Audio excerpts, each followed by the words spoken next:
Sir Shri द्वारा जागृति संदेश, awakening message bye sir Shri. प्यारे खोजियो, आप सबको शुभेच्छा। Heavy thoughts. बच्चा छोटा होता है, उसको चाइल्ड स्पेशलिस्ट के पास ले जाते हैं। उस डॉक्टर के पास बच्चा अपना इलाज करवाता है। माँ बाप के द्वारा वह इलाज चलता है। थोड़ा बड़ा होने के बाद फैमिली डॉक्टर इलाज करना शुरू करता है और कुछ बड़े होने के साथ, कुछ विशेष तकलीफ़ों के साथ कोई स्पेशलिस्ट आँख का, नाक का, थ्रोट का, कोई डेंटिस्ट आएगा, अलग अलग तरह के डॉक्टर्स आएंगे। और अगर मन में कोई परेशानी है तो साइकोथेरापिस्ट होगा, साइकेट्रिस्ट होगा, वो कुछ बातें बताएगा, काउंसलिंग होगी। ऐसे कई तरह के रोग सामने आते हैं जब कुछ कीटाणुओं की वजह से, कुछ मान्यताओं की वजह से, कुछ अज्ञान की वजह से उनका इलाज किया जाता है डॉक्टर्स के द्वारा। ये सभी डॉक्टर्स के साथ काम करते जब अंतिम डॉक्टर की ज़रूरत पड़ती है, जब अंतिम डॉक्टर आता है तो जो मूल रोग है, मूल बीमारी है, वो खत्म होती है। क्योंकि अंतिम डॉक्टर सोल की खोल उतार देता है, सोल की खोल निकाल देता है, क्योंकि वह खोल मूल रोग है।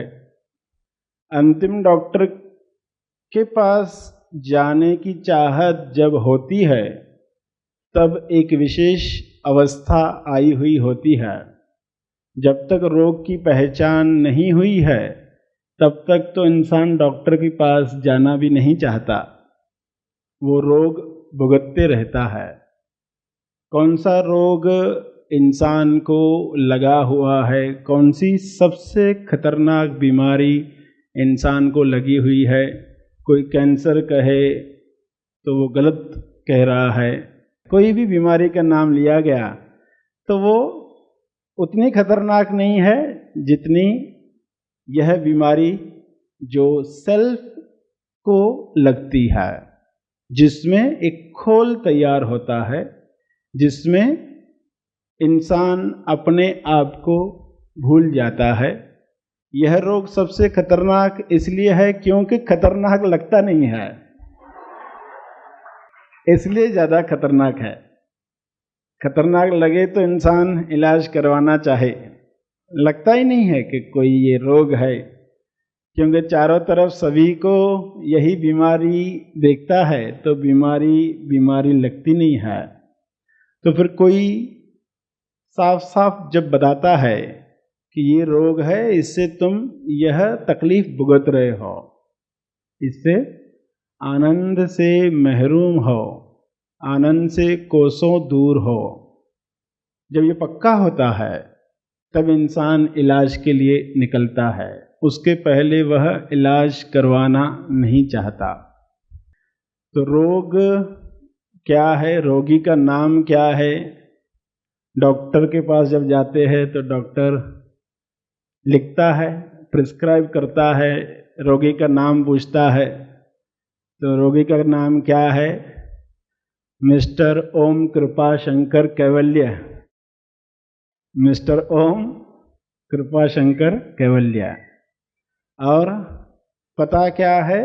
ब्रह्मांड निवास यूवीएस सोसाइटी।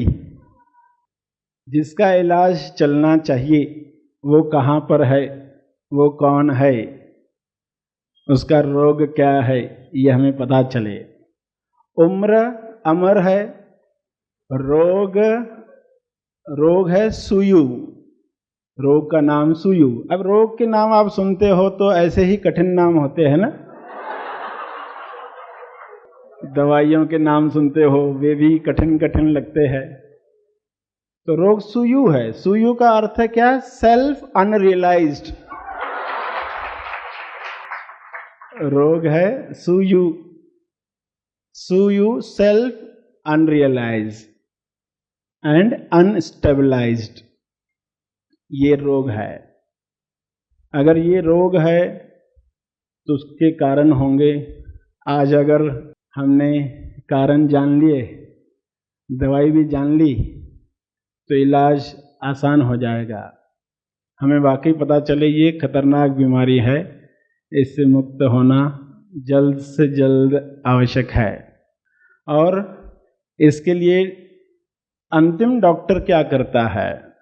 आप इलाज करवाते हो बाहर, कोई डॉक्टर ऑपरेशन के लिए कहता है, तो आप किसी से पूछते हो क्या वाकई यह ऑपरेशन ज़रूरी है?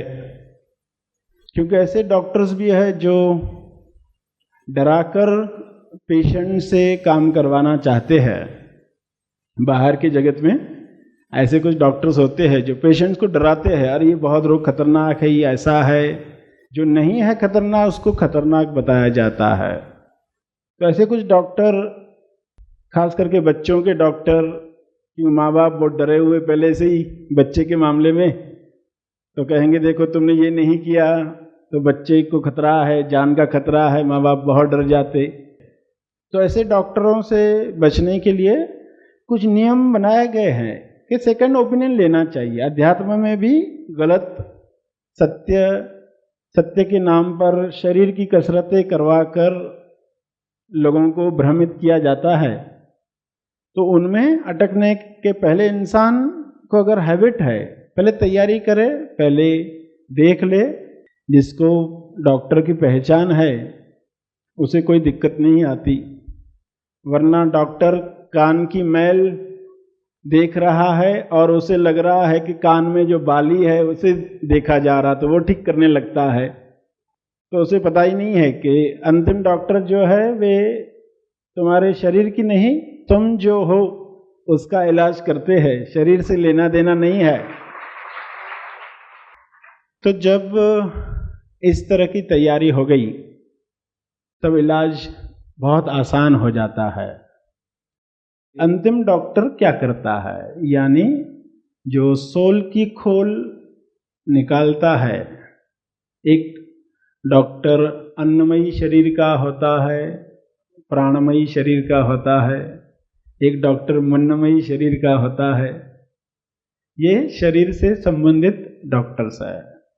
जो आनंदमयी शरीर की तरफ ले जाए, विवेकमयी शरीर को जगाए, उस डॉक्टर का रोल क्या है, वह कैसे इलाज करता है, ये हमें समझना है। तो रोग क्या है एक उदाहरण से समझ में आएगा, और ये खतरनाक क्यों है ये भी पता चलेगा, और डॉक्टर कैसे इलाज करता है। उदाहरण में ऐसे है कि एक इंसान जिसको पसीना आता है, पसीना कैसा है कि जब चेहरे पर पसीना आता है वो पसीना सूख कर चेहरे पर वो एक रूप लेता है, वह हार्ड होता है, सख्त हो जाता है और एक खोल तैयार करता है, एक मास्क तैयार करता है, एक मुखौटा तैयार कर लेता है। यानी इंसान पसीना आने से पहले जो था वो था, मगर पसीना आया, पसीने से एक रूप तैयार हो गया। कभी वह अपने आप को स्त्री कहता है, कभी वह अपने आप को पुरुष कहता है। जैसा रूप देखता है वैसा अपने आप को मान लेता है।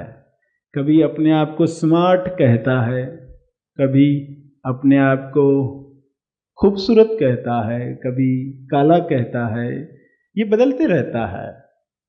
इसलिए वह जो एक्चुअली है वह उसे पता नहीं चलता, क्योंकि पसीने से ये होता है उसे पता ही नहीं। पसीना रूप बदल रहा है ये उसे पता नहीं है।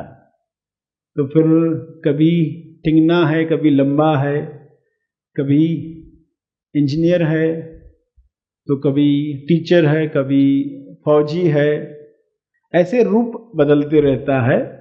पसीने की वजह से एक खोल आता है, एक नकली मुखौटा, एक नकली चेहरा चेहरे पर आ जाता है और वही चेहरा वह अपना मान लेता है। पसीना आते रहता है क्योंकि पसीना क्यों आता है उसका इलाज उसने किया ही नहीं, उसे पता ही नहीं ये रोग है, इसलिए खतरनाक है। पता होता तो कुछ इलाज किया होता। और ये सब रूप अलग अलग बनते रहते हैं, कभी उसे खोजी का चेहरा मिलता है। जब खोजी का चेहरा मिलता है तभी उसे गुरु की याद आती है, उसके पहले उसे गुरु की याद आती नहीं है। तो खोजी जिस दिन बनता है उस दिन वह जाता है इलाज के लिए, उसके पहले तक तो वो जाता ही नहीं था।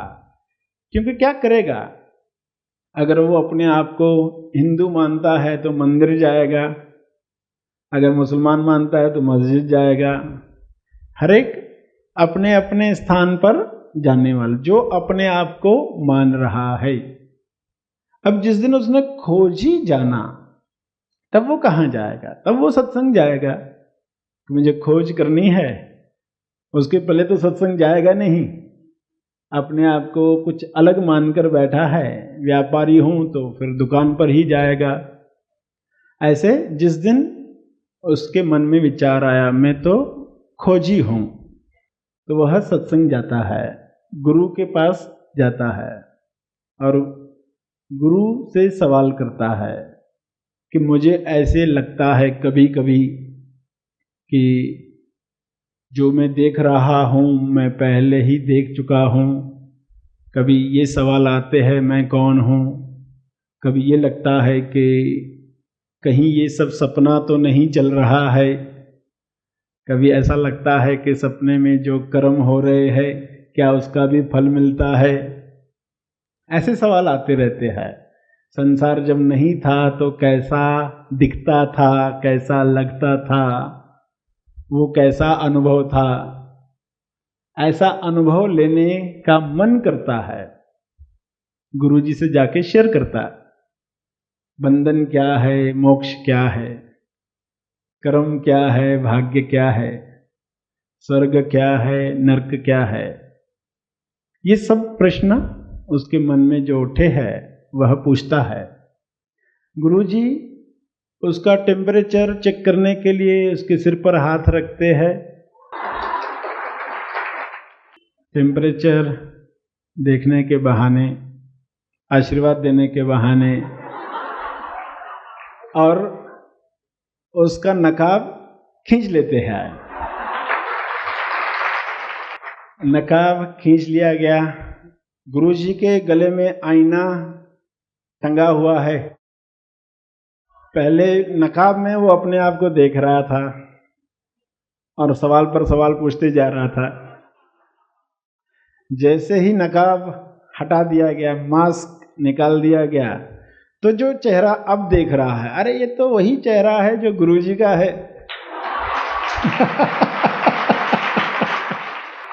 कैसा आश्चर्य है, पेशेंट ही डॉक्टर है। तो डॉक्टर से मिलने गया, पता क्या चला वो खुद डॉक्टर है, पेशेंट है ही नहीं। पेशेंट गायब हो गया। कैसा इलाज हुआ। धन्यवाद के भाव निकलते हैं, आश्चर्य के भाव, क्योंकि अध्यात्म यही सिखाता है आश्चर्य कैसे करें।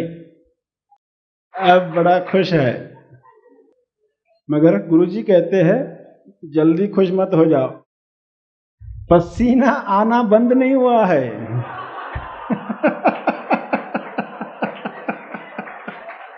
पसीना आना बंद नहीं हुआ है, इसलिए अभी काम होना है। अपने आप को जान लिया, सेल्फ रियलाइजेशन। सुयू जो रोग था उसका पहला पार्ट पूरा हुआ। सेल्फ अनरियलाइज्ड रोग था, रियलाइज्ड हुआ तो आगे स्टेबलाइज्ड भी हो, यानी पसीना आना बंद हो। जिस पसीने से खोल तैयार होता है, कौन सा पसीना? शरीर को जो पसीना आता है वो आते रहे। उस पसीने की बात चल रही है जिससे मास्क तैयार होता है।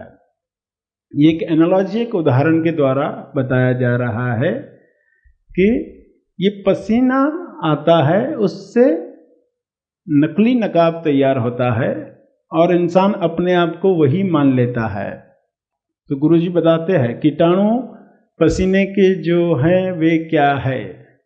पहला जो पास्ट से जुड़ा हुआ है, भूतकाल से जो जुड़ा हुआ है, बचपन से, परवरिश से, माँ बाप से, जीन से आए हुए पैटर्न्स, वृत्तियाँ, टेंडेंसीज, आदतें, ये पहला कीटाणु है जिस वजह से ये रोग होता है।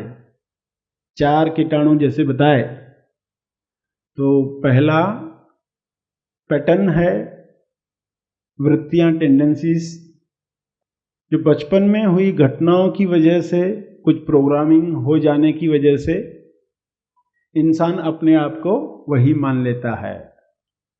दूसरा संग है। आज वर्तमान में कुसंग में अगर है, उसका असर पड़ता है। वर्तमान में किस वातावरण में वह है, कुसंग में है अगर, तो बहुत आसानी से इंसान अपने आप को जो वह नहीं है मान लेता है।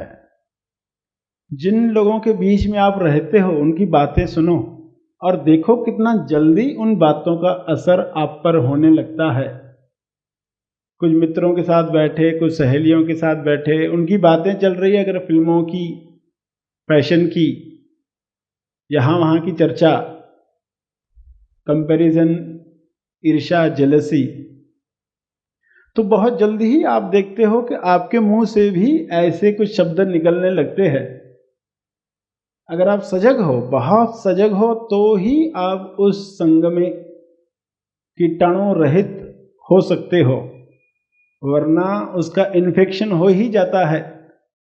बहुत सावधान रहना होता है कि कोई भी वायरस उनसे आपकी तरफ न आए। तो प्रिवेंशन करने के लिए कहा जाता है, प्रिकॉशन रखने के लिए कहा जाता है, किस संग में रह रहे हो, कुसंग से बचना है। वर्तमान में किस संग में हो। और अगला कीटाणु है वर्तमान में बेहोशी का। जल्दी इंसान बेहोश हो जाता है, तो बेहोशी, नींद आ जाती है। बात करते करते सामने वाले की बातें सुनकर नशे में चले जाते हैं, अतेश के नशे में चले जाते हैं, भक्ति का नशा उतर जाता है और बेहोश हो जाते हैं। और फिर चौथा, आखिरी, अज्ञान। भविष्य का अज्ञान, भूत का अज्ञान, वर्तमान का अज्ञान। क्या चल रहा है, क्यों चल रहा है, कहाँ जाना है, पृथ्वी पर क्यों है, ये सब तो भूल ही गए। तो उसे कहा गया अज्ञान का वायरस, अज्ञान के कीटाणु। तो पहला पी पर था, पैटर्न था। दूसरा एस पर था, संग पर था। तीसरा एन पर था, नींद, बेहोशी पर था। चौथा ए पर था, अज्ञान पर था। PSNA, पसीना जो आता है इंसान को, ये 4 कीटाणु है जिनसे बचना है। टेम्पररी इलाज कोई बताता है, पहाड़ पर चले जाओ, वहाँ खूब हवा चलती, पसीना नहीं आएगा, सन्यासी बन जाओ, संसार में रहो ही मत, इन्फेक्शन होगा ही नहीं। एक तरीका क्या बताया गया, संसार में रहो ही मत, सन्यासी बन जाओ। मगर यहाँ आपको इस हॉस्पिटल में क्या बताया जाता है कि तेज संसारी बनना है, पहाड़ पर जाकर नहीं बैठना है। राहत के लिए कुछ लोग इलाज बताते हैं, पसीना, इसके ऊपर कौन सा क्रीम लगाओ, राहत के लिए बताते रहते हैं। मगर जो अंतिम डॉक्टर है वो क्या कहेगा कि तुम्हें साधना का टॉवेल यूज करना पड़ेगा। जितना ज्यादा हो सके। घटना में पसीना छूटता है, तुरंत साधना शुरू हो गई, टॉवेल का इस्तेमाल किया, पोंछ दिया। तो पहला कैप्सूल, पहला काम, टॉवेल का इस्तेमाल, नैपकिन का इस्तेमाल सही होना चाहिए। पसीना आया नहीं कि पोंछ लिया, तो रूप बना नहीं, अरूप ही रहे, वरना उलझ सकते थे।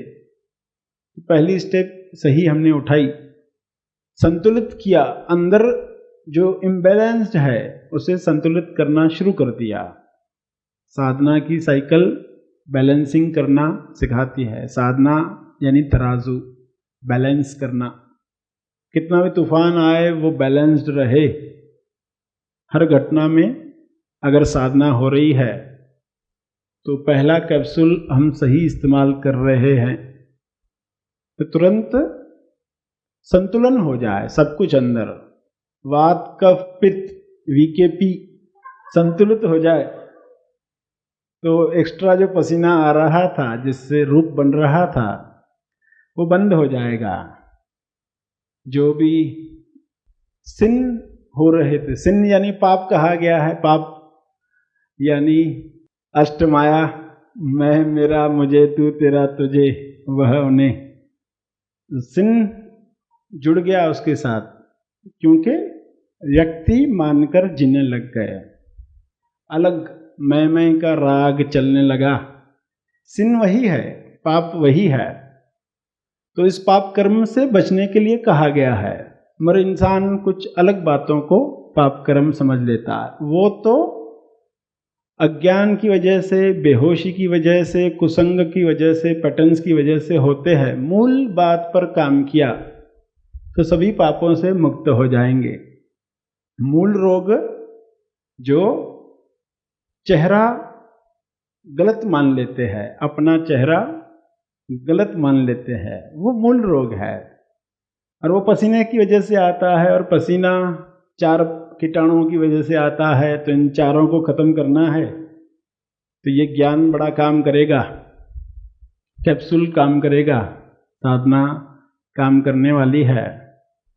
उसके लिए अगला कैप्सूल टॉवेल का इस्तेमाल किया तो फिर स्वदर्शन यानी मौन में जाना जब हम शुरू करते हैं, स्वदर्शन, मौन में कुछ 20 मिनट भी इंसान बैठता है तो पहले कुछ मिनट्स तो सेट होने में लगते हैं, 5 मिनट पहले सेट होने में लग जाएंगे, आखिरी 5 मिनट अभी उठना है ये ख्याल शुरू हो जाएंगे, बाकी 10 मिनट ही बचते हैं। इसलिए 10 मिनट नहीं कहते, 20 मिनट कहते हैं कि 20 मिनट स्वदर्शन हो, स्वध्यान, ध्यान नहीं स्वध्यान, स्वदर्शन। अगला कैप्सूल जो है स्वदर्शन का है। तीसरा है स्वसेफ दर्शन। स्वसेफ दर्शन यानी एक ऐसे वातावरण में काम करना जो सेफ है, यानी सेवा में जब आप आते हो, कुछ समय देते हो, तो वो सेफ दर्शन है। यहाँ आपको हर घटना पर अपने आप को ही देखना पड़ेगा, क्योंकि वातावरण ही वैसा है। आपको स्वदर्शन करना होगा कि ये मैं क्यों कर रहा हूँ, कहाँ अहंकार को ठेस पहुँची। और फिर अगला कैप्सूल चौथा, श्रवण। 1 घंटे का श्रवण कहा जाता है क्योंकि इस श्रवण से ही इन सब बातों का पता चलेगा। इस वक्त भी आप श्रवण ही कर रहे हो और साफ साफ दिखाई दे रहा है कि रोग क्या है, कीटाणु क्या है और दवा क्या है, तो फिर उस पर काम शुरू हो जाएगा। फिर देरी नहीं करोगे तो वहाँ पर फिर अगला श्रवण का आता है। श्रवण के बाद आता है कि इंसान हर रात आत्म परीक्षण करे, रात में मनन करे, दिन भर क्या हुआ, रात को सोने से पहले एक बार देख ले, तो वह मनन, वह तेज मनन बड़ा काम करेगा। आज प्रवचन में क्या क्या बताया गया, आज क्या क्या घटनाएं हुई, कहाँ साधना याद आई, कहाँ पर पसीना ज़्यादा आया, कहाँ पर अपने आप को शरीर मान लिया, तो ये मनन होगा, तेज मनन। अगर ज़्यादा लोग आपके मित्र सत्संगत में नहीं है तो वे भी लोग सत्य के साथ कैसे जुड़ें, इसका ख्याल रखोगे? क्योंकि जितने ज़्यादा लोग सत्य से जुड़े हुए हैं उतना ज़्यादा समय आप सत्संगत में रह सकते हो। आज कोई कहे कि मेरे दोस्त कोई तो सत्य के साथ जुड़ा हुआ नहीं है तो मुझे ऐसी संगत कहाँ मिलेगी, मेरे ऑफिस में तो वैसे लोग नहीं है, कॉलेज में तो वैसे लोग नहीं है, पड़ोस में तो वैसे लोग नहीं है। तो हमारा प्रयास रहेगा कि वे भी आज नहीं तो कल श्रवण करना शुरू करें, सत्य के साथ जुड़ें। तो सत्संगत कितनी करनी है हर एक का बता, कोई 1 घंटा है, कोई 20 मिनट है, सत्संगत जितना पॉसिबल हो। हमारे घर के भी सभी लोग अगर सत्य से जुड़े हुए हैं तो ऑटोमेटिक हम उसी वातावरण में रहते हैं, उसका बड़ा लाभ होता है। और फिर 7वां नंबर स्मरण इस बात का कि मैं शरीर नहीं हूँ, ये जो चेहरा दिख रहा है ये मैं नहीं हूँ। ये स्मरण अगर चलता रहे, आप शरीर नहीं हो, आप भोगता नहीं हो, तो फिर जो निर्णय लेंगे तुरंत याद आएगा, ये निर्णय लेते वक्त मैंने अपने आप को क्या मानकर निर्णय लिया। तो ये है स्मरण। और 8वां वह है प्रेम। स्वास्थ्य के प्रति प्रेम अगर आपको है, सत्य के प्रति प्रेम अगर आपको है, तो आप तुरंत रोग से मुक्त होना चाहोगे। तो इस प्रेम को बढ़ाया जाए, पहचान बढ़ाई जाए। तो ये 8 बातें आपको बताई गई। पहले पर टॉवेल यूज करना है साधना का, और फिर दूसरे नंबर पर बताया स्वदर्शन, कैसे 20 मिनट हम उसमें रहें। कुछ पेशेंट्स के लिए टाइम बढ़ाया जाता है, कुछ के लिए कम किया जा सकता है, कुछ चेंजेस आती है, मगर इन जनरल क्या क्या होता है आपको बता दिया गया। तीसरे नंबर पर स्वसेव दर्शन है, यानी सेवा का है। चौथे पर श्रवण भी है। 5वें पर रात को आत्म परीक्षण भी है। 6ठे पर सत्संगत भी है। 7वें पर स्मरण है और 8वें पर प्रेम है। ये 8 कैप्सूल्स अगर लिए जाते हैं तो रोग का जो मूल कारण पसीना आना था वो बंद हो जाता है, उसके बाद सब आसान हो जाता है। तो इस तरह इलाज असली चीज का जब होगा, शरीर का तो इलाज करवाना ही है क्योंकि वह अभिव्यक्ति का माध्यम है। स्व का इलाज, स्व का रोग क्या है यह भी जानना आवश्यक है। तो डॉक्टर्स डे पर ये सब बातें आपको बताई गई कि मूल रोग क्या है, कैसे इससे मुक्त होना है, कौन सी टेस्ट होती है, संसार में क्या टेस्टिंग होती है और उस टेस्टिंग से घबराना नहीं है। और एनालॉजी से बताया गया सोल की खोल कैसे निकाली जाती है, डॉक्टर कैसे मास्क छीन लेते हैं, असली दर्शन होता है, स्वदर्शन होता है। मगर पसीना आना बंद नहीं हुआ तो फिर से इंसान पुरानी मान्यता में, बेहोशी में, अज्ञान में, कुसंग में, पैटर्न्स में, वृत्तियों और आदतों में चला जाता है। तो वैसा न हो जाए हमारे साथ, इसलिए ये सजगता हमेशा रखनी है। स्व को जानने के साथ सदा हम उसी अनुभव में रहना सीखें। इसके लिए रिमाइंडर्स हमें मिलते रहे। आज का भी दिन एक बड़ा रिमाइंडर था, याद दिलाने के लिए सब साफ साफ दिखाई दे, ये कीटाणु है, ये रोग है, ये इलाज है, इनमें से कौन सा कैप्सूल हम ले रहे हैं, कौन सा बिल्कुल नहीं ले रहे, कौन सा भूल ही गए हैं। तो याद आने के साथ वह दवाई भी सही मात्रा में लेना आप शुरू कर दोगे तो इन सब बातों से मुक्त हो जाओगे। सभी डॉक्टर्स विश्व के अगर ये सोच ले कि सारे पेशेंट्स स्वस्थ हो जाए, कोई भी पेशेंट न रहे अगर विश्व में, तो कैसी संभावना खुल सकती है। अज्ञान की वजह से कोई ये सोच ले कि पेशेंट नहीं रहेगा तो हमारे पेट का क्या होगा, हमारा घर कैसे चलेगा। तो यह अज्ञान की वजह से ही कोई सोचता है। होगा यह कि जब सचमुच सभी स्वस्थ हो जाएंगे तो यही डॉक्टर्स बड़ी संभावना खोलने के लिए क्लिनिक चलाएंगे। बड़ी संभावना, लोगों की हायर संभावना, स्वास्थ्य की हायर संभावना। वरना छोटे छोटे रोग हटाने में ही पूरा जीवन चला जाता है।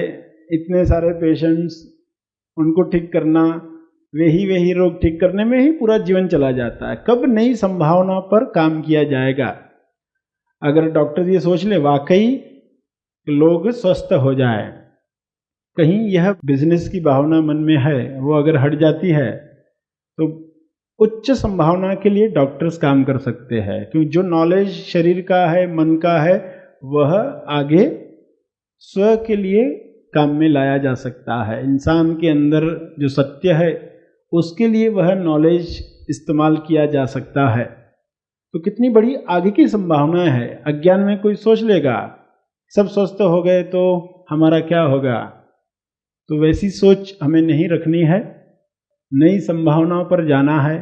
आज के दिवस ये एक संदेश था सभी डॉक्टर्स के लिए भी और सभी खोजियों के लिए कि खोजी बने हैं तो अपना मास्क कैसे जल्द से जल्द हटे। उसके पहले कुछ और मान रहे थे अपने आप को, इसलिए सत्संग में आए नहीं थे। अब आए हैं तो इसका पूरा फायदा हमें लेना है। सेवा का मौका दिया, इसके लिए आप सबका बहुत बहुत धन्यवाद। Heavy thoughts.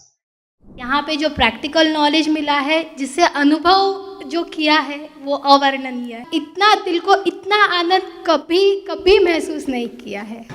ऐसा लगता है आप बोलते रहे और मैं सुनता रहा। और जो भी मैंने बुक में पढ़ा था वो मैंने पूरा प्रैक्टिकल एक्सपीरियंस किया है यहाँ पे। बहुत सारी चीज़ें मैं साथ में लेके चलता था अपने, अब यहाँ पे छोड़ के जा रहा हूँ। मैं प्रोफेशन से आई सर्जन हूँ।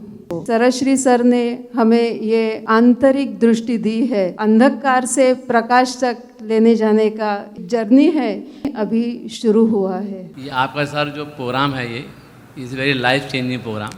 और फिर आपकी सारी बातें जो थी बहुत हाई लेवल की बातें थी। खासियत ये थी कि बातें बहुत हाई लेवल की थी और बहुत ही आसान लफ्ज़ों में आप बात को बोलते हैं। उस पर आपने जो सिखाया हमको, आप जो ट्रेनिंग दी यहाँ पर, मेरी ज़िंदगी की ये गोल्डन मेमोरीज में से। यहाँ आने के बाद मैंने अनुभव किया सारा का सारा ये जो क्षेत्र है पॉजिटिव ऊर्जा से भरा हुआ। यहाँ पे जो करिकुलम डिजाइन किया गया जो वो सीधा ब्रेन से हार्ट पे उतर है।